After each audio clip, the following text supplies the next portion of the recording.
Hey guys, it's me, Alex, once again, and today we're going to be doing a more so impressions of the PlayStation 5 now that I've had it for about a week, maybe. And let's start with the console. Fast as shit. Beyond fast in terms of other consoles I've played in the past. And in terms of the just user interface, it's very fast and clean and not as cluttered as the Microsoft ones are.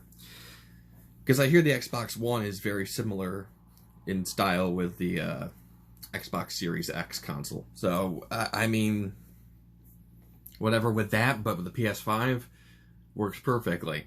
Now, if I wanted to say go to, let's go. See, and I also have it on right now. If I go to media, see, media's right at the top left.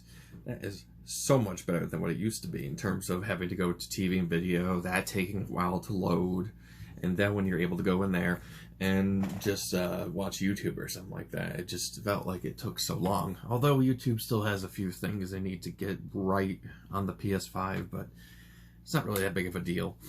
And now when it comes to the menus itself, this was what kind of made me confused at first. On the PS4, all you had to do was push the PlayStation button once, and it would bring up your turn off, or bring you back to the main menu. But if you push it once on PS5, you've got like shows your progress of the game you're playing, the trophies. Then on the bottom bar, you got your home, you got your switcher, which I don't know what that means. But anyway, that might be suspending games. I don't know. So let's see, then we have our notifications, we have our game base, which is your friends, music, which no one uses, downloads and uploads, which, great. Now sound, that is for probably the controller and the sound bar for me, or computer, or not computer, for a monitor, TV. And then you got your microphone, and then you have your accessories like your controller, and then you have your user account and power. So that's what you get with one PlayStation button push. Now, if you hold it down, in this case, it would bring you from the game into the PlayStation menu. And I'm like, that's kind of backwards, but I'm okay with it. It's not a big deal. And the PlayStation controller, it having a mute button, that's awesome. And I wish every controller had that because, whew, sometimes I don't want to listen to anybody.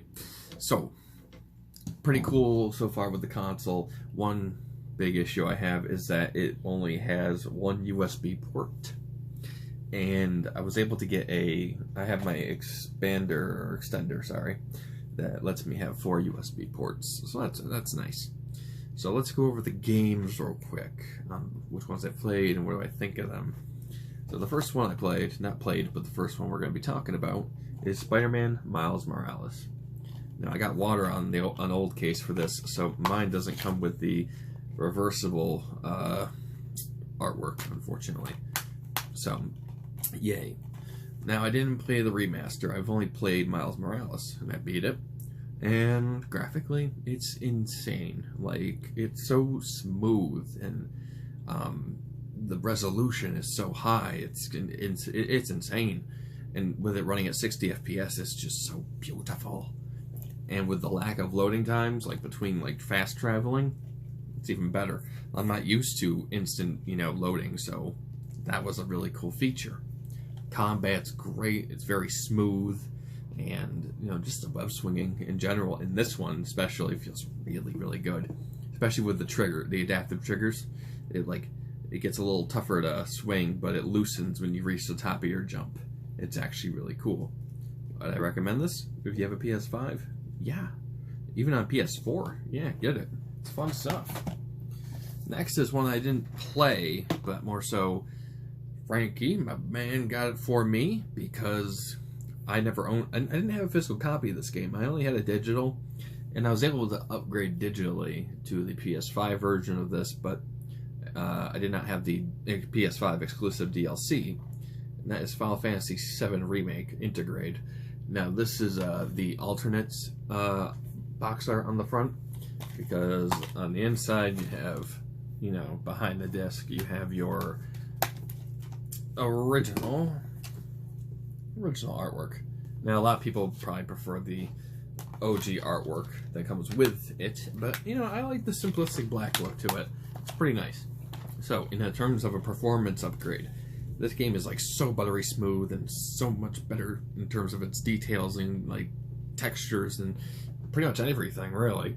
And with it being a 60, the gameplay just looks so flashy and fancy, and it's like, wow. Yeah, you just get blown away by stupid things like that. So PC gamers will say, yeah, we've had this for years. It's like, yeah, I know. I know.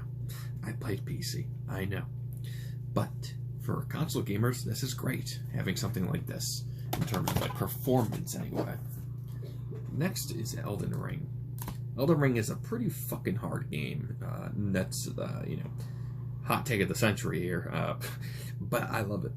I didn't have much issue getting into this one, surprisingly. I died, obviously, a bunch of times, but since I've had some experience with previous Souls games like Bloodborne, I was able to be like, okay, I understand how this works.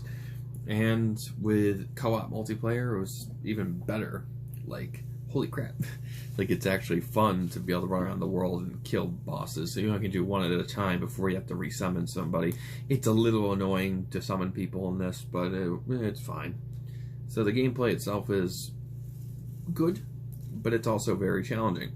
You can't just slash through enemies like, you know, most of the games. You have to actually kind of use your brain and be patient with your enemy movements and watch them and dodge them. It takes a lot of practice, trust me. You won't be able to, like, you obviously have to grind and stuff to get through a lot of the stuff in here, but this is gonna kick your ass. But hopefully you get good at it, as they say. And then the final PS5 game that I have, I think I'm almost done with it, I don't know, is Ratchet & Clank Rift Apart. Rift Apart is one of my favorite little, like, platformers yet on the system. Or in general, really, not the best for me yet, but it's really up there. It uses this controller here to the maximum as far as I can tell. The vibrations, the triggers, just every little bit has been used, and I love it. And except for the touchpad too much, that hasn't been really messed around with. But mostly just what the controller can do, plus the amazing, like, the graphics in this look like a fucking Pixar movie, dude. It's insane. And, like, the facial movements are really, really good. Like, the lip syncing is perfect. I don't have any problems with this game. I really don't. Like, I can't think of any. So, yeah. That's that one right there. See, that's not a lot of PS5 games right now. We've only got about 4. But that's not bad considering I've had it for about a week. And I also have a game coming, Tales of Arise, for the PS5, clearly, and that has yet to be here. It should be here soon, by Saturday or so. So we'll have to see what that one's like. So yeah, that's what I just wanted to say, you know, just my impressions on what the PS5 is like and some of the games I played to give myself a better impression, rather than just like kind of seeping through it just a little bit. So anyway, my name is Alex, and I'll be seeing you next time. Farewell.